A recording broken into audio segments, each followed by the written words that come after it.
Hello everyone, welcome to my channel. I am Nidhi. So today we are going to start the next chapter of class 12th political science, and that is international organizations. So before starting the chapter, let me tell you an important information that अगर आपको class 12th से related किसी भी chapter के notes चाहिए, then you can follow me on Instagram and link is in description box. तो अब जैसे कि हम अपने प्रीवियस चैप्टर्स में पढ़ रहे हैं कि हर चैप्टर में वर्ल्ड की डिफरेंट कंट्रीज़ का जिक्र होता है, जैसे कि हमने यूएसएसआर के डिसइंटीग्रेशन के बारे में भी पढ़ा और उसके बाद यूएस की पावर बढ़ जाती है। लेकिन ये थोड़ा है कि अब पूरे वर्ल्ड पर यूएस का ही राज होगा, नहीं, यूएस के अलावा भी ऐसी इंटरनेशनल ऑर्गेनाइजेशन बनाई गई हैं जो सभी कंट्रीज़ के बीच पीस एंड कोऑपरेशन बनाए रखते हैं। तो हम इस चैप्टर में बेसिकली एक ऐसी ही इंटरनेशनल ऑर्गेनाइजेशन के बारे में पढ़ेंगे जिसका नाम है यूएनओ, यूनाइटेड नेशन ऑर्गेनाइजेशन। तो चलो देखते हैं कि आखिर यूएनओ को क्यों बनाया गया था। यूएनओ आज के टाइम पर वर्ल्ड की सबसे इम्पोर्टेंट इंटरनेशनल ऑर्गेनाइजेशन है।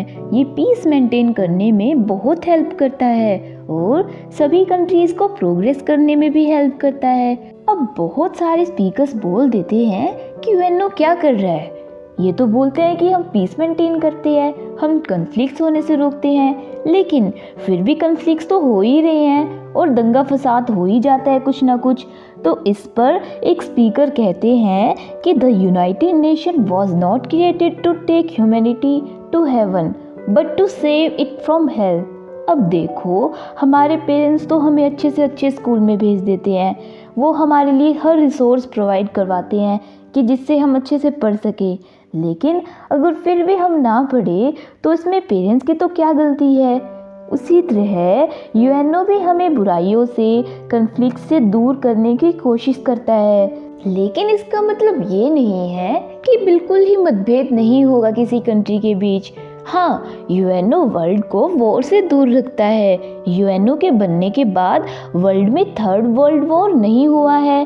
अब वर्ल्ड में पीस रखने के लिए तो सभी कंट्रीज़ को ही कोऑपरेशन करना होता है, सभी कंट्रीज़ का कोऑपरेशन ज़रूरी होता है और कहीं ना कहीं यूएनओ बहुत सारे ग्लोबल इश्यूज़ को सॉल्व करने में सक्सेसफुल रहा है। तो चलो अब देखते हैं कि यूएनओ का इवोल्यूशन कैसे हुआ, इसका जन्म कैसे हुआ। तो यूएनओ के पिताश्री का नाम था league of Nations. First world war के बाद लीग ऑफ नेशंस को बनाया गया था, लेकिन ये उतना सक्सेसफुल नहीं रहा और सेकेंड वर्ल्ड वॉर भी हो गया। मतलब यूएनओ के पापा अच्छे से काम नहीं करते थे, तो इसीलिए इसके बाद 51 कंट्रीज़ ने यूनाइटेड नेशन चार्टर पर साइन किया और 24 अक्टूबर 1945 को यूएन फॉर्म हो जाता है। इसका हेडक्वार्टर न्यूयॉर्क में है और इसमें 193 मेंबर स्टेट्स हैं। इसके जनरल सेक्रेटरी एंटोनियो गुटेरेस हैं। तो अब देखते हैं कि यूएन के ऑर्गन्स कौन कौन से हैं। फर्स्ट है जनरल असेंबली। ये सबसे मेन ऑर्गन है यूएन का और मेन पॉलिसीज़ इसी ऑर्गन के द्वारा बनाई जाती है।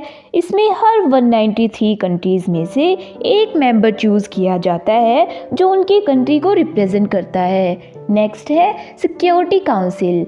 इसकी रिस्पॉन्सिबिलिटी होती है कि इंटरनेशनल पीस एंड सिक्योरिटी बनाए रखे। इसमें 15 मेंबर्स हैं, 5 परमानेंट मेंबर्स और 10 non permanent members. 5 permanent members वही है जो यूएनओ के भी परमानेंट मेंबर्स हैं, जिनको याद करने के लिए एक ट्रिक है। Fresh, F for France, R for Russia, A for America, C for China and E for England. है ना इजी। तो इन परमानेंट मेंबर्स को एक स्पेशल पावर भी मिली हुई है जिसे बोला जाता है वीटो पावर। तो इसमें क्या होता है कि अगर कोई भी डिस्कशन चल रहा है और सभी कंट्रीज किसी डिसीजन से एग्री हो जाते हैं, लेकिन अगर इन 5 कंट्रीज़ में से किसी एक ने भी उससे मना कर दिया तो फिर वो डिसीज़न अप्रूव नहीं हो सकता। मतलब ये एक तरह की नेगेटिव पावर होती है जिसको पाकर ये 5 कंट्रीज़ खुद को बहुत स्पेशल समझते हैं।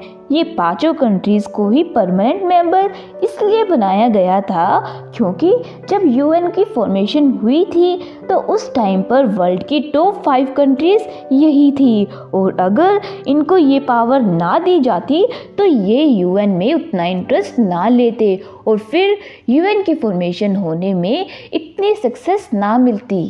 तो इसके बाद नेक्स्ट ऑर्गन है इकोनॉमिक एंड सोशल काउंसिल।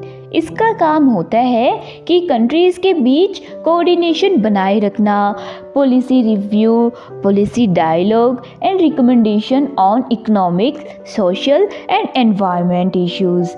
इसमें 54 मेंबर्स हैं जो कि जनरल असेंबली ही इलेक्ट करती है। नेक्स्ट है ट्रस्टीशिप काउंसिल। ये 1945 में ही बनाई गई थी लेकिन 1 नवंबर 1994 को सस्पेंड कर दी गई थी। इसका काम था कि वर्ल्ड के उन देशों की सुरक्षा करना और एडमिनिस्ट्रेटिव रिस्पॉन्सिबिलिटीज़ को संभालना जो सेकेंड वर्ल्ड वॉर के बाद भी इंडिपेंडेंट नहीं हो पाए थे। इसके बाद है इंटरनेशनल कोर्ट ऑफ जस्टिस जिसके ऑब्जेक्टिव्स हैं dispute settlement, enforcement and providing legal advice.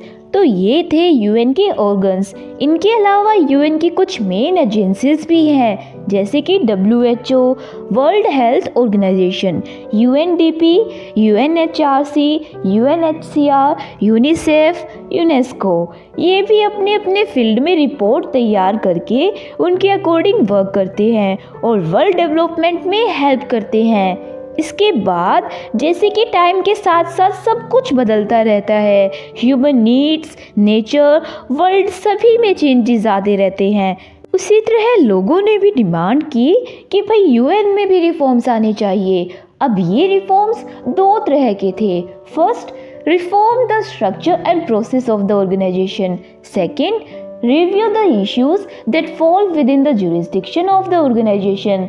तो फर्स्ट में वो क्या डिमांड करते हैं कि बहुत टाइम हो गया है, अब यूएन सिक्योरिटी काउंसिल के परमानेंट और नॉन परमानेंट मेंबर्स बढ़ा देने चाहिए और ये members Asia, Africa and south America से होने चाहिए क्योंकि अमेरिका ऑलरेडी मेंबर है और अफ्रीका से एक भी परमानेंट मेंबर्स नहीं है यूएन में, तो इसीलिए इनमें से ज़रूर होना चाहिए। और इसके बाद अब यूएस और बाकी कुछ कंट्रीज़ ये भी कहते हैं कि नॉन बजटरी प्रोसीजर में भी चेंजेस होने चाहिए।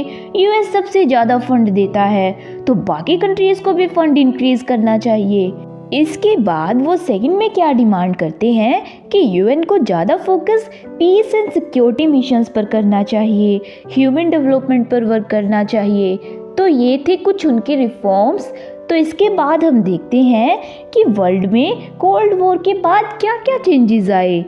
तो फर्स्ट है, जैसे कि हमें पता है कि यूएसएसआर डिसइंटीग्रेट हो गया था, तो कमेंट्स में बताओ कि यूएसएसआर कब डिसइंटीग्रेट हुआ था। तो इसके बाद सेकंड है कि यूएसएसआर के डिसइंटीग्रेट होने के बाद यूएस स्ट्रॉन्गेस्ट पावर बन गया था, यूएस हेजेमनी स्टार्ट हो जाती है। नेक्स्ट, यूएसएसआर का सक्सेसर स्टेट रशिया बन गया था। फोर्थ, चाइना एंड इंडिया भी खूब ग्रो कर रहे थे, बाकी एशियन कंट्रीज़ की इकोनॉमी भी ग्रो कर रही थी और यूएन में न्यू मेंबर्स भी ऐड हो जाते हैं।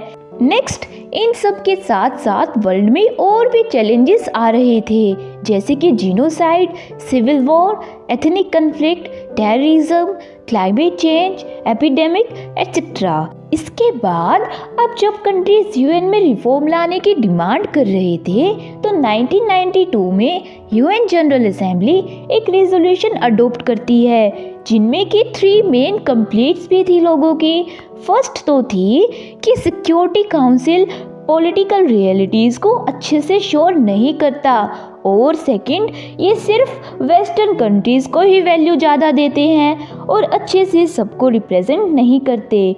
तो इस पर यूएन कुछ क्राइटेरिया सजेस्ट करती है कि इनके बेसिस पर ही यूएन सिक्योरिटी काउंसिल की मेंबरशिप मिलेगी, जैसे कि major economic power, major military power, population भी अच्छी खासी होनी चाहिए, यूएन में अच्छा खासा फंड देते हो और उस नेशन में डेमोक्रेसी एंड ह्यूमन राइट्स को भी रिस्पेक्ट करते हो। तो जो भी कंट्री इन सब क्राइटेरियाज को कंप्लीट करने में सक्सेसफुल रहेगी वही सिक्योरिटी काउंसिल की मेंबरशिप पा सकेगी। एंड करंटली सिक्योरिटी काउंसिल में 15 मेंबर्स हैं। अब यूएन ने ये तो बता दिया कि क्या क्या होना चाहिए, लेकिन ये नहीं बताया कि कितना, मतलब कि जैसे इकोनॉमी कितनी होनी चाहिए या कितनी पॉपुलेशन होनी चाहिए या फिर कितना फंड होना चाहिए। तो कहने का मतलब ये है कि सिर्फ क्राइटेरिया सेट करके यूएन ने दूसरी कंट्रीज़ को एक सिर्फ ट्रॉफी दे दी कि शांत हो जाओ, शांत हो जाओ, लेकिन ये नहीं बताया कि उस ट्रॉफी को खाए कैसे, है ना। अब 2005 में यूएन के 60 ईयर्स कंप्लीट हो जाते हैं और ये अपनी एनिवर्सरी सेलिब्रेट करते हैं। तो सेलिब्रेशन के टाइम पर खाना खाते खाते ये डिसाइड करते हैं कि चलो यूएन के जुरिस्डिक्शन में कुछ चेंजेस लाते हैं, जिनमें वो क्या बोलते हैं कि हम एक पीस बिल्डिंग कमीशन बनाएंगे और ह्यूमन राइट्स कमीशन भी, और जिस भी कंट्री में वहाँ की गवर्नमेंट सिटीजन्स के राइट को प्रोटेक्ट नहीं कर पाएगी तो हम खुद कुछ एक्शन लेंगे, मिलेनियम गोल्स को अचीव करेंगे और टेररिज्म को भी रोकने की कोशिश करेंगे। ये डेमोक्रेसी फंड बनाने की भी बात करते हैं। तो ये सब इन्होंने कहा कि हम ये सब करना चाहते हैं, लेकिन इन्होंने यहाँ पर भी क्लैरिफाई नहीं किया कि कैसे डेमोक्रेसी लाएंगे, कैसे मिलेनियम गोल्स को अचीव करेंगे, कैसे क्या सब कुछ करेंगे, ये क्लैरिफाई नहीं करते हैं। तो चलो छोड़ो इनको। तो अब हम देखते हैं कि हमारे इंडिया के क्या विचार है यूएन पर। तो इंडिया का मानना है कि यूएन प्रेजेंट वर्ल्ड में बहुत ज़रूरी है, कि डेवलपमेंट और कोऑपरेशन के लिए बहुत इम्पोर्टेंट है। इसका मेन एजेंडा डेवलपमेंट पर ही होना चाहिए। इंडिया का ये भी मानना है कि यूएन सिक्योरिटी काउंसिल में अब मेंबर्स बढ़ने चाहिए। जनरल असेंबली में भी तो बढ़ते हैं, तो डेवलपिंग कंट्रीज़ में से भी सिक्योरिटी काउंसिल में मेंबरशिप होनी चाहिए। इंडिया का मानना है कि इंडिया बिल्कुल सभी क्राइटेरियाज को कंप्लीट करता है यूएन की परमानेंट मेंबरशिप को पाने के लिए। जैसे India is largest democracy in the world, population में तो सबको पता ही है कि कितनी ज़्यादा है, और यूएन में एक्टिव रोल भी प्ले करता है और फंड भी अच्छा खासा देता है। तो ये सब कुछ फैक्टर्स हैं जिनके बेसिस पर हम भी बोलते हैं कि भाई हमें भी परमानेंट मेंबरशिप मिलनी चाहिए सिक्योरिटी काउंसिल में। इसके बाद हम आते हैं चैप्टर के लास्ट टॉपिक पर, UN in a unipolar world. तो हम जब से पढ़ रहे हैं कि यूएस पावरफुल है, यूएस पावरफुल है, तो इसमें हम देखेंगे कि किस बेसिस पर हम ये सुन रहे हैं कि यूएस इतना पावरफुल है। सो फर्स्ट तो है कि यूएस का यूएन पर बहुत इन्फ्लुएंस है। ये यूएसएसआर के डिसइंटीग्रेट होने के बाद अकेली सुपर पावर रह गई थी। यूएन के सारे मेन हेडक्वार्टर्स भी यूएस में ही है और यूएस यूएन को बहुत सारा फंड देता है। यूएन ब्यूरोक्रेसी में ज़्यादा मेंबर्स यूएस सिटीजन्स ही है।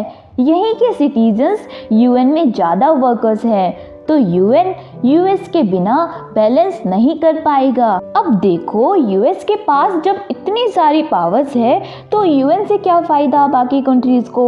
तो देखो ऐसा नहीं है, यूएन से भी बहुत सारे फ़ायदे हैं। यूएन के बनने से यूएस अकेला पावरफुल नहीं रहा, बल्कि उसको टक्कर देने के लिए यूएन भी है। यूएन के बनने से सभी इंटरनेशनल मैटर्स पर डिस्कशन करा जा सकता है। सभी कंट्री मेंबर्स एक साथ यूएस के इक्वली पॉलिसीज बना सकते हैं। भले ही यूएन में कितने भी इम्परफेक्शंस हो, लेकिन ये फिर भी वर्ल्ड को बेटर करने में हेल्प करता है। So this is all in this chapter.